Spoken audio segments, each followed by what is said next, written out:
What we see are the main figures, prime ministers, Matityahu, the previous Minister of Defense, Ya'alon, Chief of Staff, Gantz.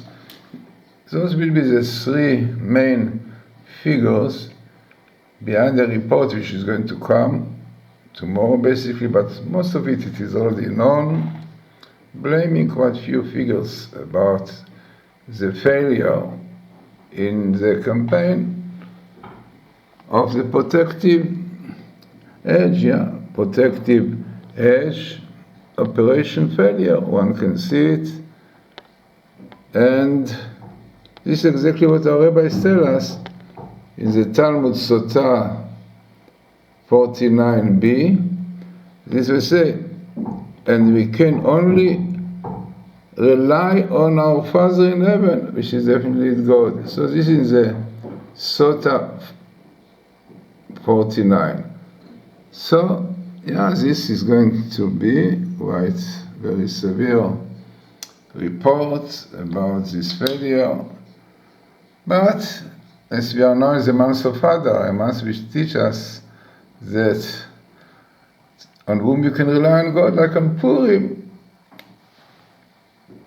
Haman at that time was about to destroy Israel with a decree, but Jews doing tshuva, repentant, coming back to God, changed the whole thing.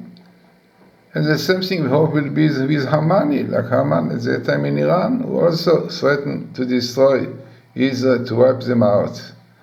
Now you should realize that you cannot rely on human beings, only on God, as our rabbis tell us. And definitely this story, which happened now, not only here, but in Lebanon, the same story also was a big failure.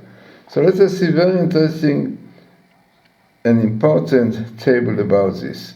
So what we were looking for?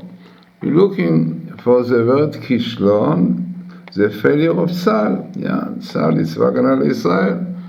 And it happened a few times. It happened in protective edge, which comes here. You can see the Hebrew word Tzok Eitan, two words, Tzuk Eitan, protective edge. And it happened also before, especially the second Lebanon war, so which comes here also. Now altogether it is very interesting that exactly here you find the minimal appearance of the Messiah under the commandments of God. And as we said, the failures, the troubles the Jews said from the Hamas coming here still carry on, from the Fatah still carry on, and the terror which comes here also, that terror, still problems that we have, and the army could not finish it off, it carries on doing troubles to Jews. So, what should be the result? We are now in the month of Adar. The month of Adar, it comes from Adir, a strong month to Israel, because this teaches us that only God can save us, exactly what our rabbis tell us. And our rabbis tells us that one of the signs before Messiah is that we'll be in such a situation that we'll see clearly that with all what we try to, with all our means, with the great plains, Adir, it's not Adir, Adar, the strength of Israel is only in belief in God, and only God can save us. So amazing, you have Eliyahu and Mashiach coming, and Messiah, and amazingly that it comes exactly with the son of Jesse, you see Ben Ishai, with this year, 777, Tafshinai Zayin, 777, which is exactly the time suitable for Mashiach. But as always, we saw, as Maimonides says, that to have Eliyahu and Mashiach, we have to keep the mitzvot and repentance. So this is really the only solution to save us from these problems from Gaza. Now more and more missiles are thrown to Israel, and unfortunately many times we saw this failure in Saul, not able to finish off those enemies of Israel, these evil powers which always want to destroy Israel.